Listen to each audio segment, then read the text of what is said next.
Hey everyone, and welcome back to the channel. Today, we're rediving into a topic that affects almost every single one of us. Comparing ourselves to other people. It's that little voice in our head that says, why can't I be more like them? Or look how much better they're doing. It feels like a natural impulse, but have you ever stopped to think about what it is actually doing to your mind and your happiness? Let's explore the science behind why comparison is so often a recipe for misery.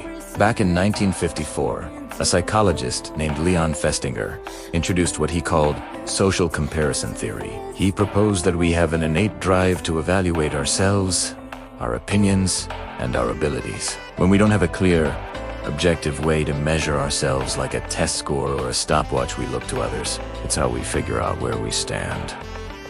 This isn't inherently bad. It can help us understand ourselves and our place in the world, but it's a double-edged sword. When we start comparing ourselves to people we see as better than us, what psychologists call upward social comparison, it can open the door to a whole world of negative self-judgment. And modern research really backs this up. Countless studies have found that constantly making these upward comparisons is strongly linked with lower negative feelings about ourselves, and even symptoms of depression.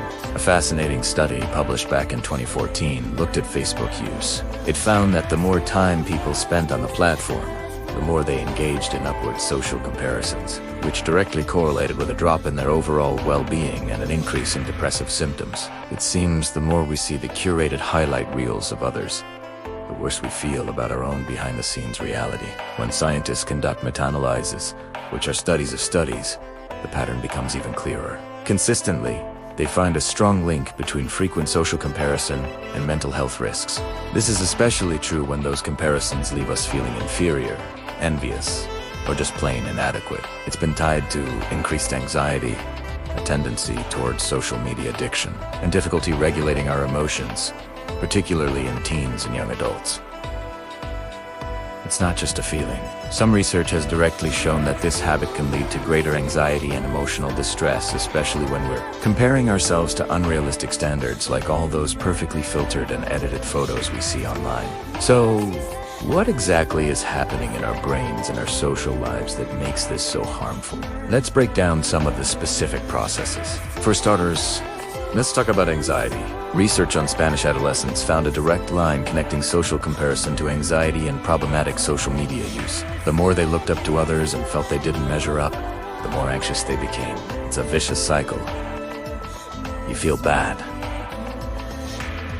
so you check social media, which makes you feel worse, which increases your anxiety. Then there's the huge impact on body image and study after study, looking at platforms like Instagram and Facebook, has shown a clear relationship. The more you compare yourself to others, the lower your self-esteem tends to be. This happens because we are constantly measuring our real selves against the idealized, often digitally altered, versions of others. We're setting ourselves up for failure by comparing our everyday appearance to someone else's most polished, perfectly lit, and carefully chosen photo. This constant comparison doesn't just cause a fleeting bad mood. It can lead to chronic stress. Think about the emotions that come with it. Envy, regret, guilt, and defensiveness. These feelings are exhausting. When you're in that state all the time, your emotional well-being takes a serious hit. It's like running a mental marathon every single day with no finish line in sight. And the negative effects don't stop with our mood. Behavioral science research has found that this constant need to catch up can even influence our choices in the real world. It might push people toward risky decision-making or unhealthy habits as they try to keep up with the perceived success of those around them. Part of the problem is that our brains are wired with certain biases that make comparison even more toxic. One of these is called the introspection illusion. This is the mistaken belief that we have perfect insight into our own thoughts and feelings. But we seriously underestimate the complex inner lives of others. We see their polished exterior and compare it to our own messy internal world full of doubts, fears, and insecurities. It's a completely unfair comparison because we're comparing our reality to their performance. Another tricky bias is illusory superiority, also known as the better-than-average effect. Most of us tend to think we're above average in things like driving ability or kindness. But here's the twist. Even though we overestimate our own qualities, we still manage to find ways to compare ourselves unfavorably on the things that really matter to ourselves. So we might think we're a great friend, But then we see someone on Instagram throwing an amazing party for their buddy, and suddenly we feel like we're really not doing enough. Then there's the frog pond effect. Imagine you're a pretty smart frog in a small pond. You feel great about yourself. But if you get moved to a huge pond full of genius-level frogs, you suddenly start to feel dumb, even though your own intelligence hasn't changed at all.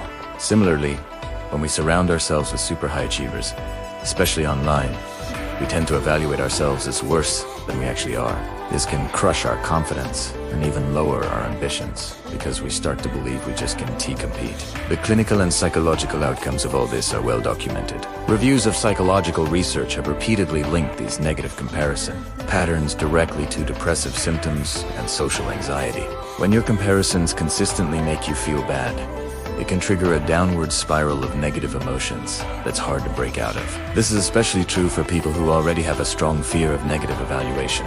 If you're constantly worried about what others think of you, then every comparison becomes a high-stakes judgment, fueling social anxiety and causing you to withdraw from the very social connections that could help you feel better. And of course, we have to talk about the massive role that digital age plays in all of this. Social media platforms are basically comparison engines. They are designed to make us scroll, watch, and compare. Quantitative studies show that these platforms have dramatically increased both the frequency and the intensity of our social comparisons. We're exposed to more people, more perfect lives, and more opportunities to feel inadequate than ever before in human history.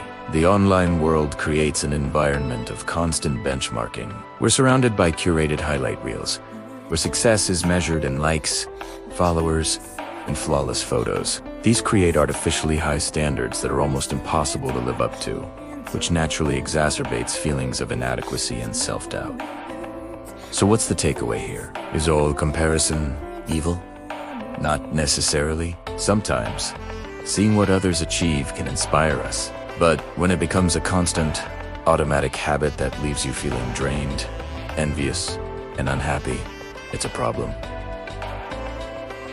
The key is awareness. Notice when you're doing it. Recognize that you are comparing your behind-the-scenes footage to someone else's highlight reel. Everyone has struggles. Everyone has insecurities, even if they don't post about them.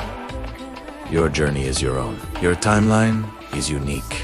The only person you should be comparing yourself to is the person you were yesterday. Focus on your own growth, your own values, and your own definition of a life well lived. That is the true path to fulfillment. If you find that these feelings of comparison and anxiety are overwhelming, please remember that it's okay to seek help. Talking to a therapist or counselor can provide you with tools to manage these thoughts and build a healthier relationship with yourself. Thanks so much for watching today. I hope this gave you some valuable food for thought. If you found this helpful, please give this video a thumbs up. And don't forget to subscribe for more content on navigating our modern world. Let me know in the comments what's one step you could take this week to compare less and live more. I'd love to hear from you. Take care, and I'll see you in the next one.